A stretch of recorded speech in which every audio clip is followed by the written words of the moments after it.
Hi, this is Brett Atterbury from Pro-Life Magazine, and today our topic is how pro-life supporters should engage in conversation with pro-choice supporters.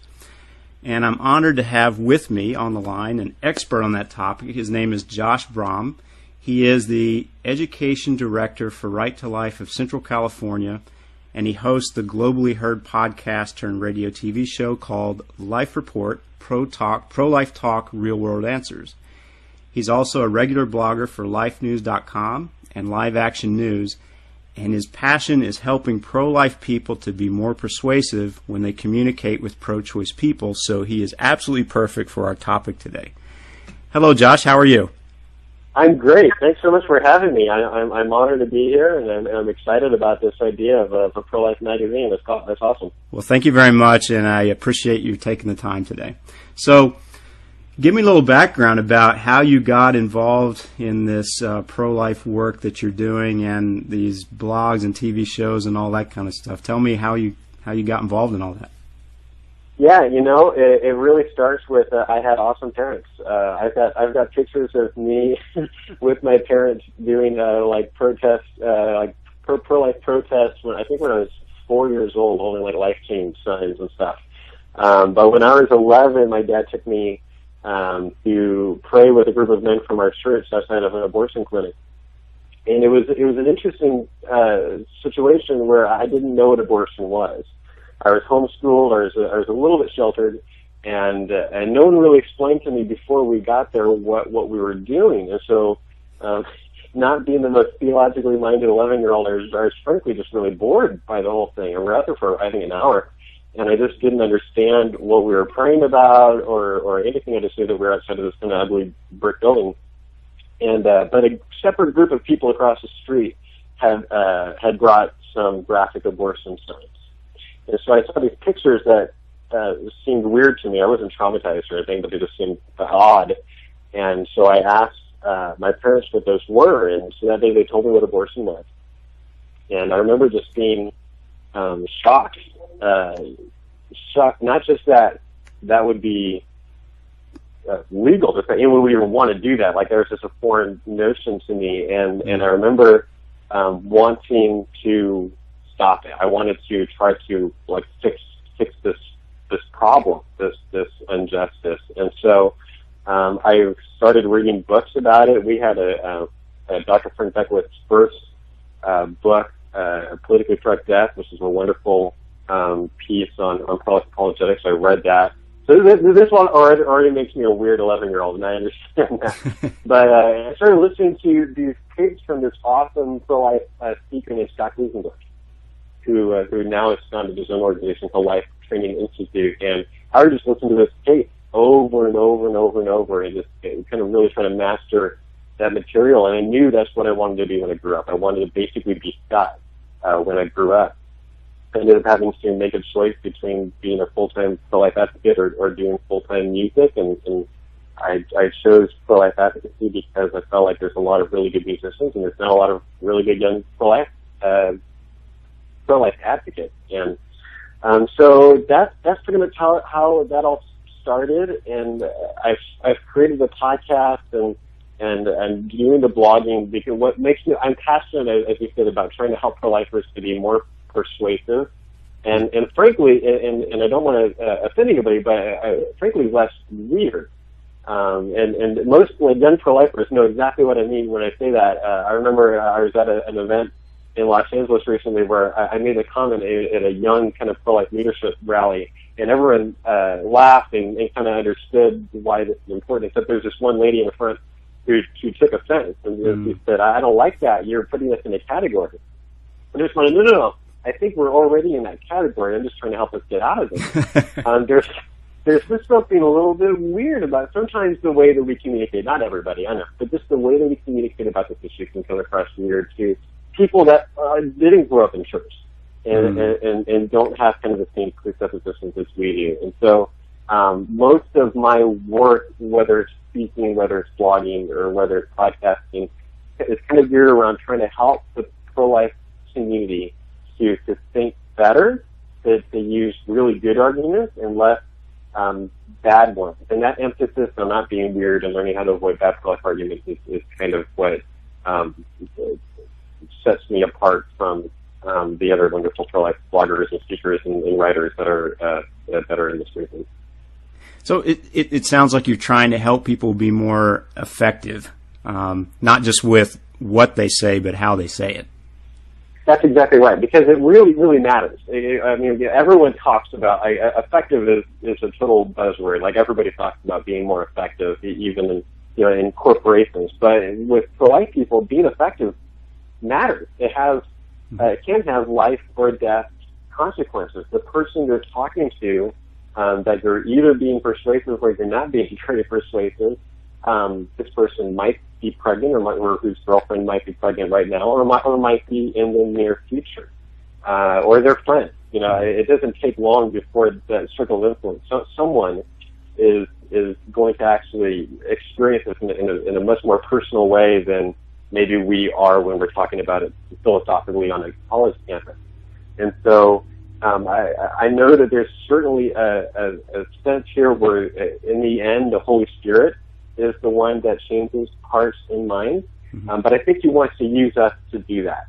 I think it's interesting that 1 Peter 3:15 says to be ready to give a defense for the hope that is within you, using gentleness and reverence. Because you notice what 1 Peter 3:15 doesn't say. It doesn't say just go and spout out some Jesus talk whenever someone asks you for the hope that is within you. No, just be ready to give a defense. I think God wants to use us where his hands and feet. I know God sometimes doesn't use us, but that's called a miracle. I think usually what he wants to use us, and so we want to be effective. But part of that doesn't just mean using good arguments. I'm learning more and more, especially the last couple of years, that so much more of it has to do with how we treat people. Are we actually loving people? Because I'll tell you right now, the pro-life community as a whole is not known by the other side for our love. Yeah. And I think that's tragic. We should be known as some of the most loving and kind and intelligent people around. And I want to try to help, just be a small part in helping to make it happen. Josh, how do you think, you just mentioned that you don't believe that the pro-choice side sees us as loving. Do they see us as what, like combative? How do they view us? Yeah, I think that's a really good word for it. I think, and there's a part of this where there's an unfair media bias aspect to this, right? Mm-hmm. The media tends to, if they're going to bring on a pro-life person, not always. So I'm not, suggesting this of every single pro-life person you've ever seen on TV. Some of my good friends have been on TV, but generally speaking, the TV stations would much rather bring on certain pro-life people that I won't name that tend to make us look kind of crazy.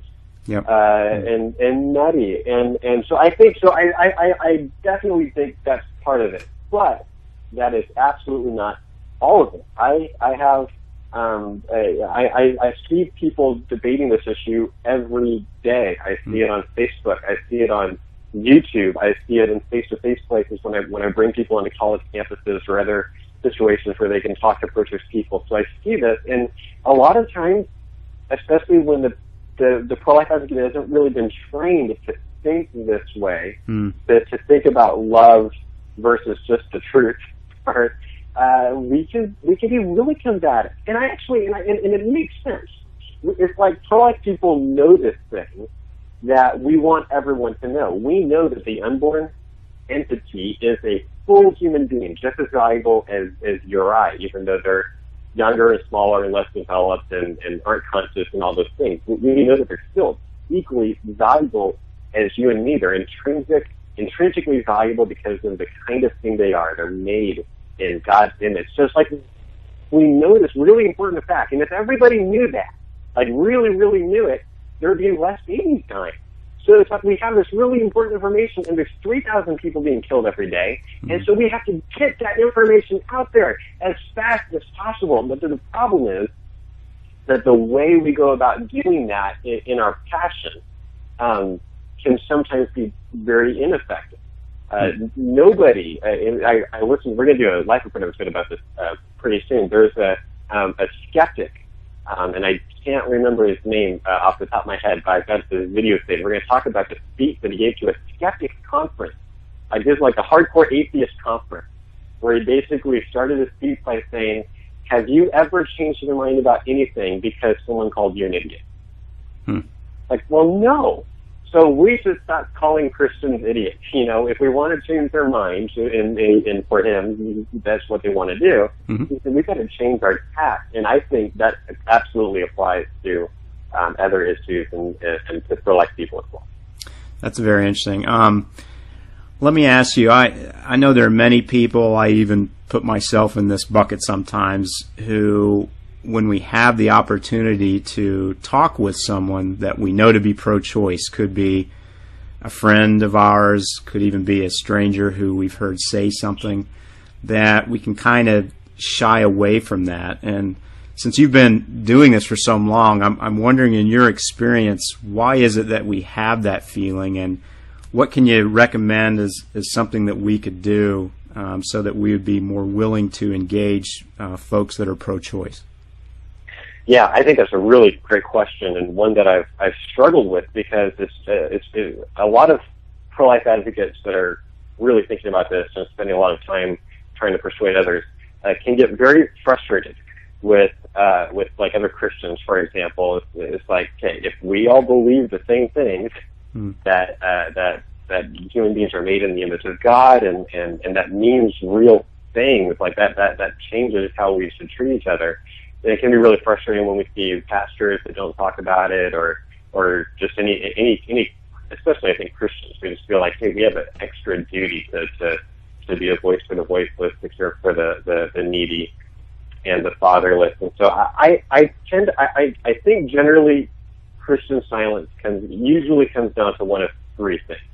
And I've done a couple of sermons about this. You can listen to them for free off of our website, prolifepodcast.net. But I think it comes down to usually ignorance, fear, or apathy. And I'll just unpack those real fast. I won't tell you everything because they're long sermons. Yeah. But ignorance. I think there's a lot of Christians that just really, honestly, don't know how bad abortion is. Maybe they don't know that the unborn are just as human as newborns, like not just biologically, but also philosophically as valuable. I think there's a lot of people that don't really think, and even if they think that, they don't truly believe it.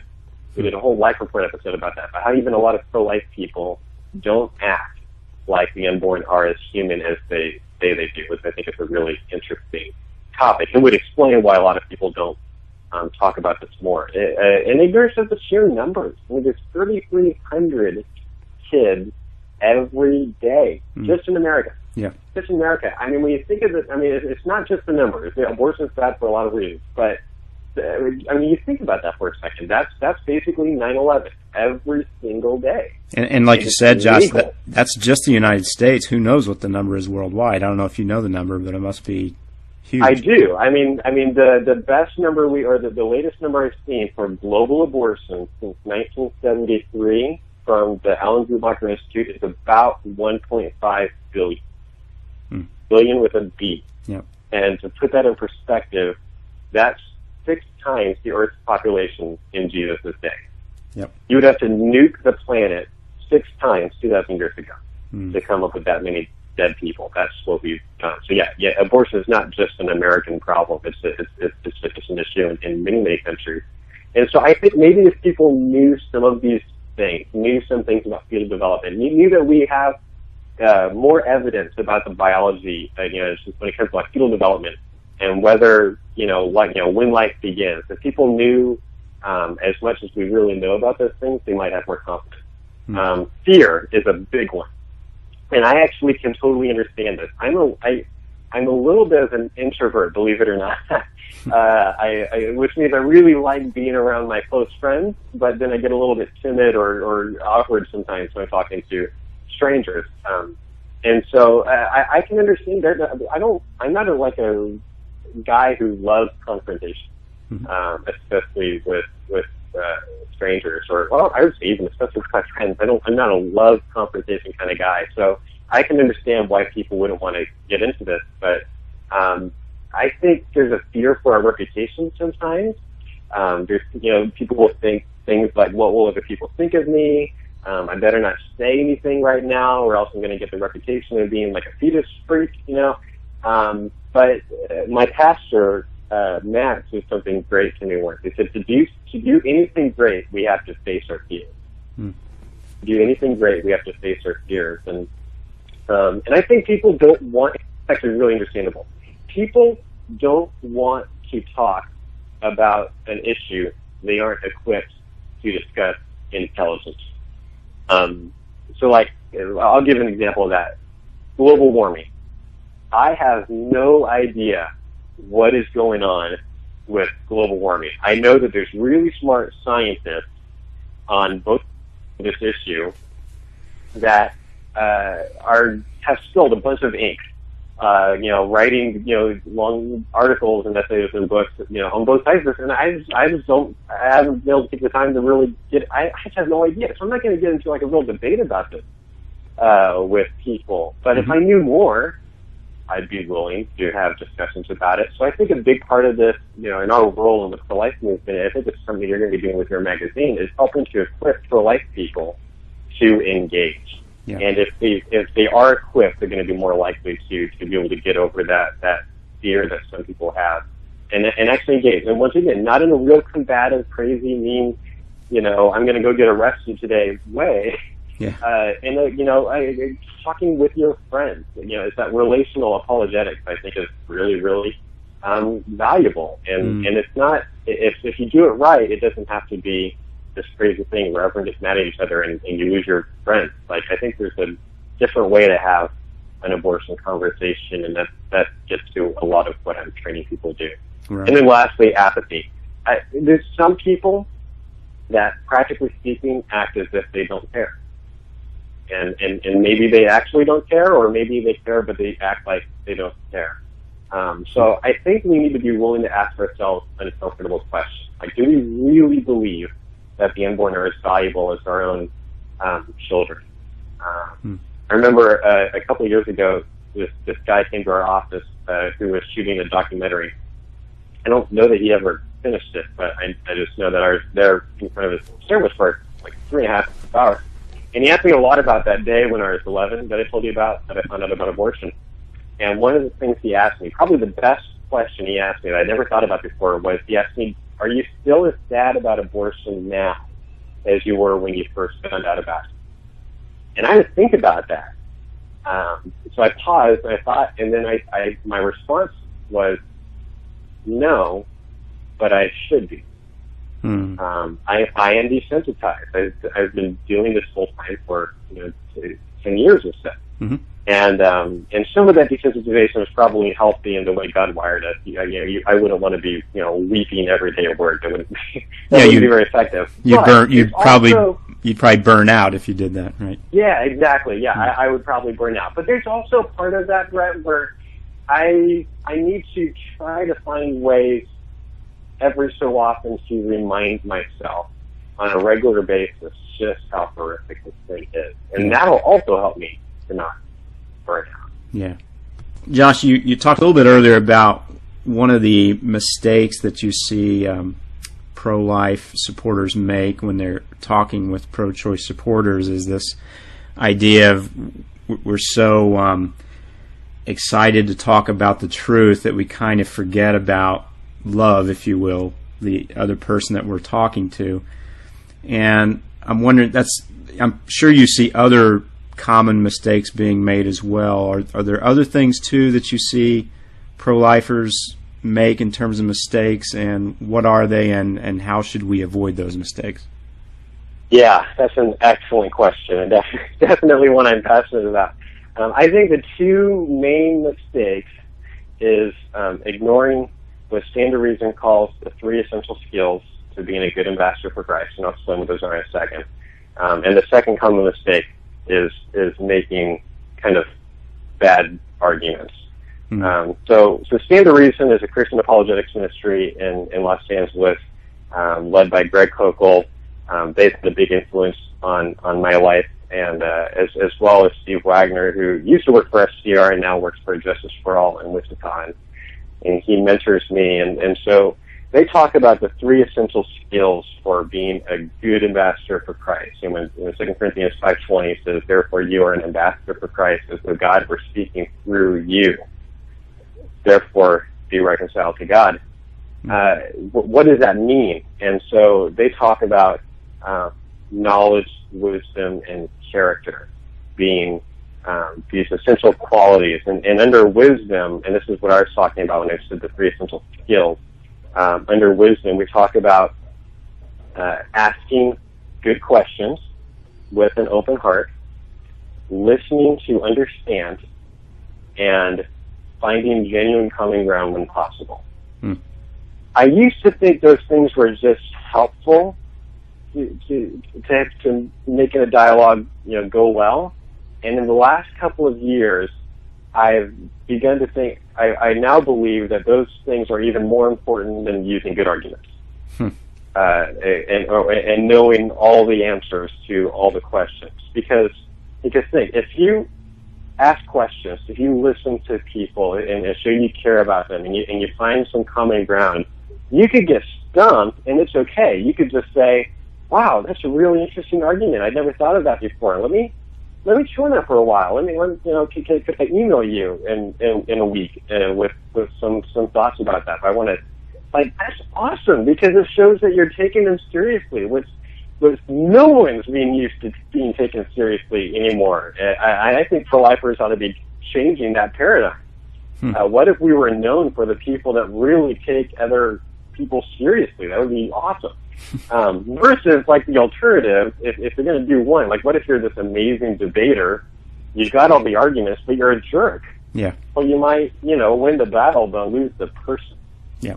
You don't want to be that guy. You don't want to, like this person may come to Christ one day because of something you said, or they might come to Christ one day in spite of something you said. Right. And you don't want to be that guy. Yeah. And so I think ignoring, not using those skills of asking questions, of listening to understand, really listen to enter their world and finding common ground and actually pointing that out is a very, very common mistake. We just get into debate mode and we're going to just trade arguments back and forth, and it just kind of gets combative really fast, especially when you're talking about an issue as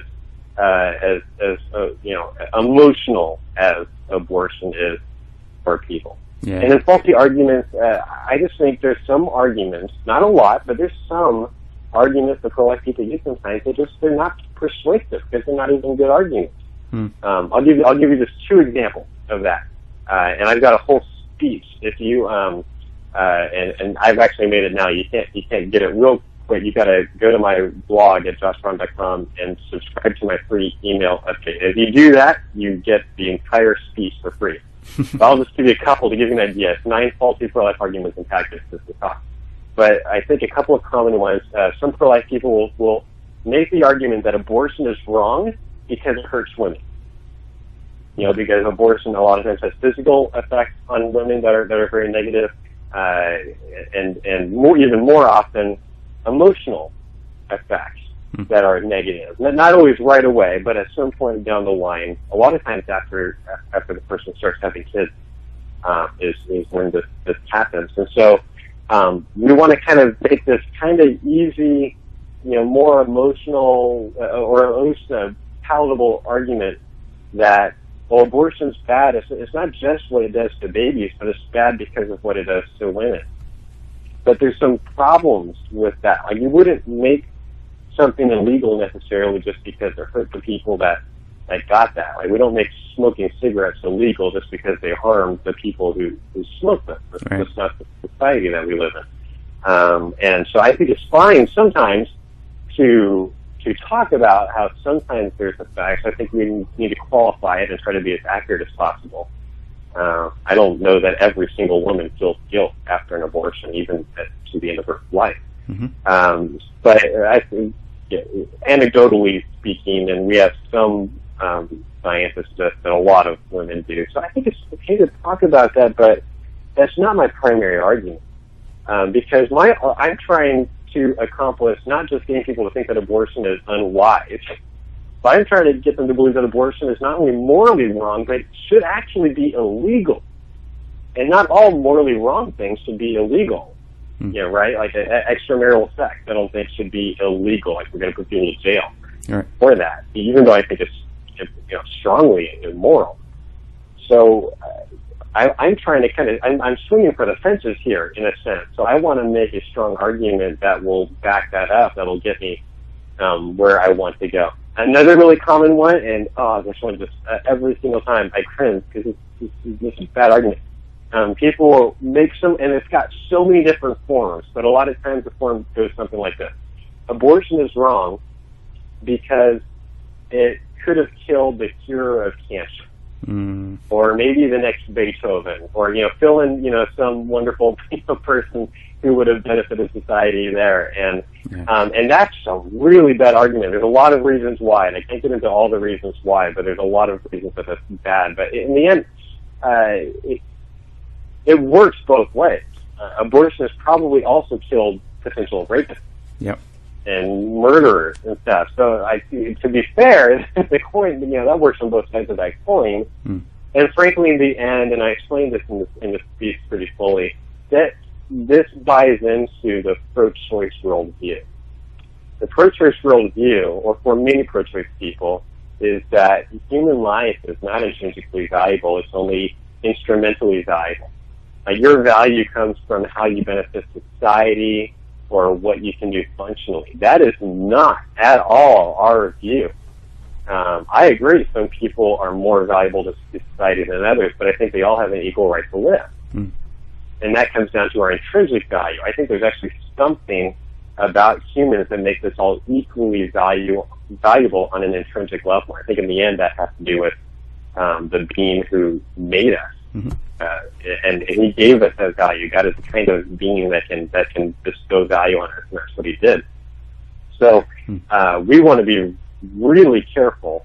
I'll go further than that. We should run away from this argument and never use it again, because it's bad on multiple levels. And I explain that more in this speech. So once again, if people go to joshbrahm.com, there's a really obvious subscribe to my email button on the right.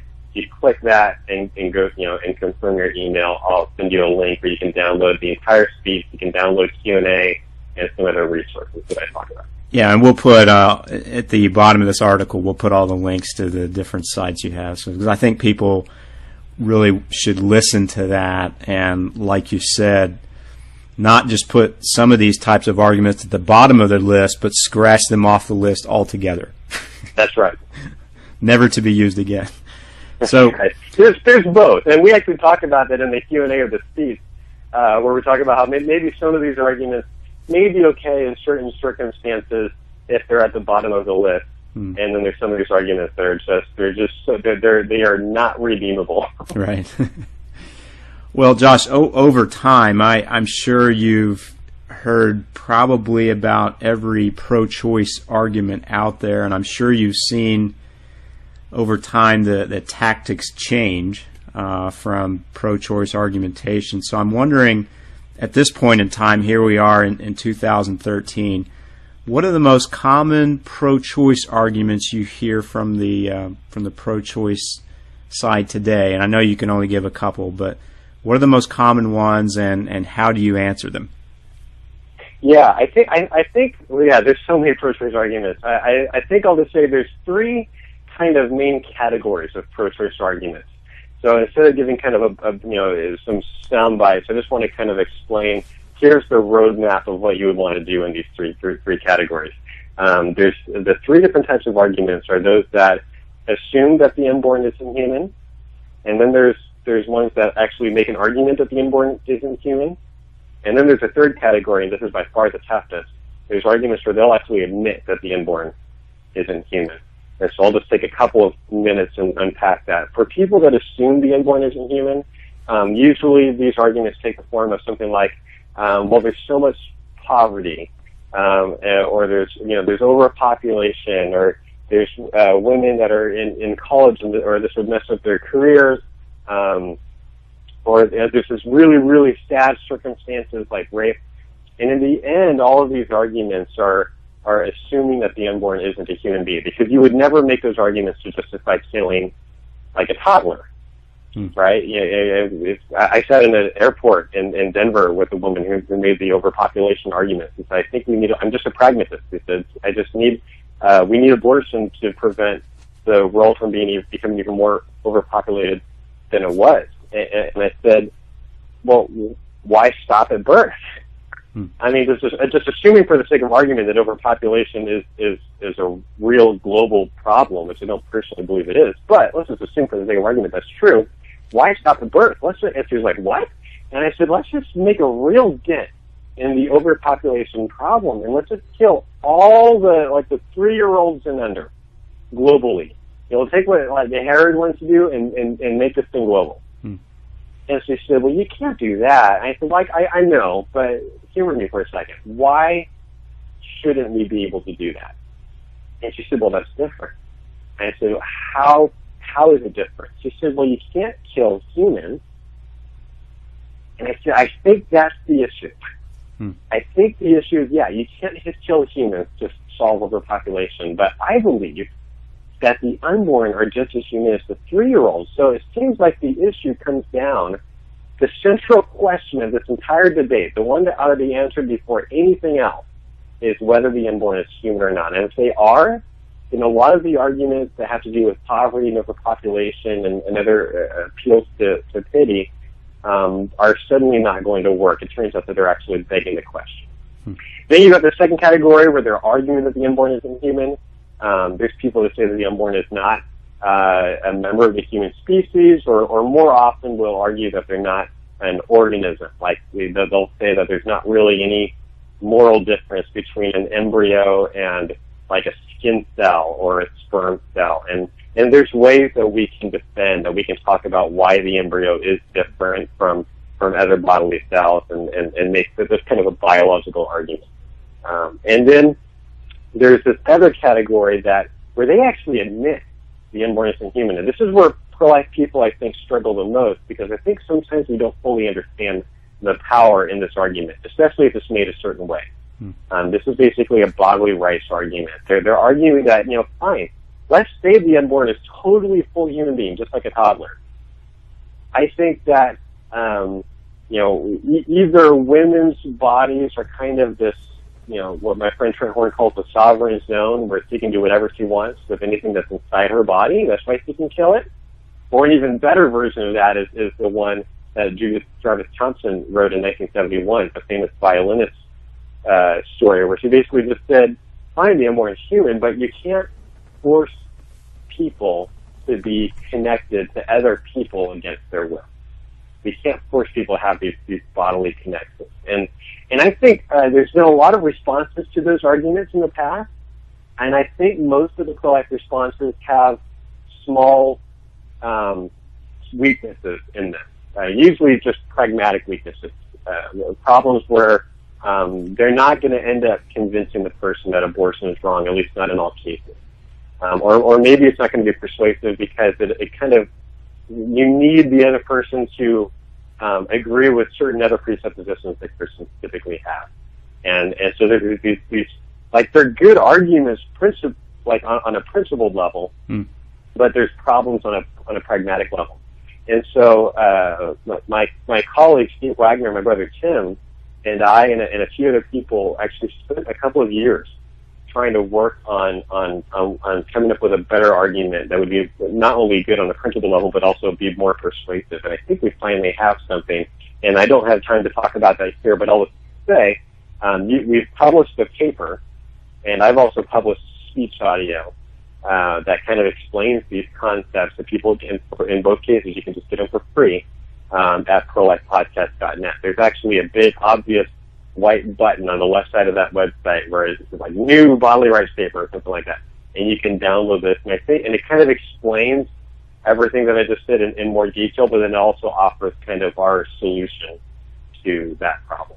Yeah, Josh, I've read that paper, and it's excellent. And I think what I'll do, with your permission, is certainly people can go to your site and download it, but I'll just put a direct link to that paper right within this article. So when people, that would be fine. Yeah, I would say don't make it a link to the PDF itself. If you can link to the page where it's posted, and just the reason for that is we're trying to get people to post comments under it. Oh, it's perfect. So we're just kind of directing everybody right there. But it's like prolifepodcast.net/de facto guardian. And, and I would love to see more people reading that, engaging it, and using it on campus. Yeah, okay. Well, thank you very much today. And before I let you go, I know you're out there on the web in a lot of different places, so let the folks know where they can find you and the material, all the things that you have out on the internet. Yeah, I appreciate it. I'm blogging now at joshbrahm.com. So everything now that I'm writing that'll end up at Life News and Live Action, you can just kind of find it all at my website, which is joshbrahm.com, B-R-A-H, M as in Mary. And then our podcast, which has hundreds of hours of free pro-life media that we've been putting together for the last 5.5 years now, is prolifepodcast.net. And if you happen to be in the Central California area where I work for a great organization called Right to Life of Central California, and you could learn more about our more local events and activities and activism if you go to righttolifeca.org. Okay. That's great, Josh. Thank you again for taking the time to share your knowledge today. I know I learned a lot, and I know our readers are going to learn a lot too. Really appreciate you doing this, and certainly very grateful for everything that you do for the pro-life movement. Hey, thanks so much for having me, Brett. All right, take care.